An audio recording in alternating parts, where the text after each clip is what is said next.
Greetings, YouTube. This is Fragments of Memory, aka The Armchair Philosopher. I'm responding to a vid by one YouTuber named Monet Monroe, also known as Sheree Monay, a very lovely young lady, and she did a vid called No One Is Born Gay, Part 1. Now, with the Chick-fil-A CEO making the comments he made, and just how the same-sex marriage discussion and debate is raging through the nation at this time, I find it fascinating that a video like this is made, and it's very timely that this video is being made. So kudos to you at least tackling the subject. I like some of the stuff you said, so I took a few notes. So if you see me glancing down, I'm looking at my notebook here. One of the things you pointed out was no one is born gay. That's your topic. I can agree with you on the statement that no one is born anything. No one is born anything, meaning we don't come out feeling sexual as children. We don't leave the womb of our mothers feeling like, I got to go out and have sex with somebody. Now, there is a primal urge to procreate, but that doesn't come until a certain point in your life when you start developing into manhood or blossoming into womanhood, and you get the drift. Now, when you brought up a very good point about the whole nature versus nurture thing.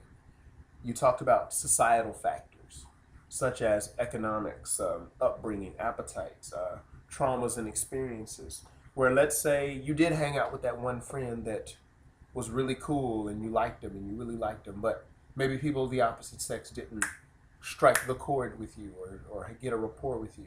So you instantly decided, oh, I like this person in a sexual and romantic way. So, boom, there you go. Now this person might be lesbian or homosexual or whatever. Also, let's say someone did have an experience. We take one thing I learned about experiences is you and I, for example, let's say if I knew you in real life and you and I had a similar experience, you and I could go through the same experience and we could come out with two different perspectives simply because we're two different people and have two different makeups. Two children could be raised in the same house. One could go on to be a doctor, the other one could go on to flip burgers at Mickey D's. Both had the same upbringing, raised in the same house, but both processed their experiences differently. So I liked how you went there. And brave of you to at least maybe go to a part of your past that might be painful. That was brave. I thought that was very brave. And sometimes in cases where you might have someone that might be homosexual, male or female, they may have went through molestation, they may have went through some traumatic experience sexually and had to deal with that, and maybe finding love in the arms of someone of the same sex was that was sort of like their balm in Gilead. I loved how you did talk about codependency with the past. There are many events in our life that may mold us and shape us, and they're like our defining moments, and we remember those for a very, very long time. So every time we have something that is similar to that memory, that makes us feel good, so we naturally gravitate towards that. And I think that may be in regards to the same-sex thing. I can agree with you on that.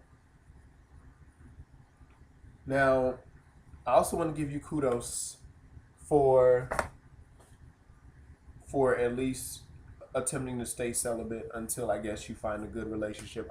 Hopefully marriage, kudos. And yeah, I can understand how hard that can be. Just because there is that we do have those urges and appetites. So I would just say keep your head up, sister. I hope you find the gentleman you're looking for, the right type of love you're looking for. What else can I say? Do I myself believe that someone is born gay? No, I don't.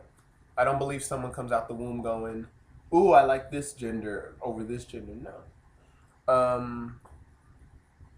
And you were mentioning an argument about how people talked about You can't choose who you love. Well, yeah, you can choose who you love.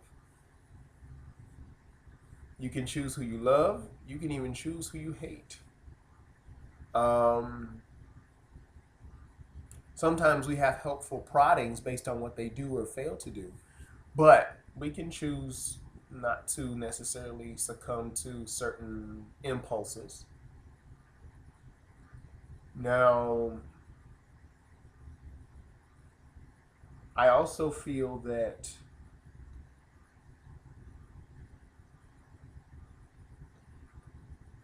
just because someone knows what page you're on doesn't necessarily mean they're good for you.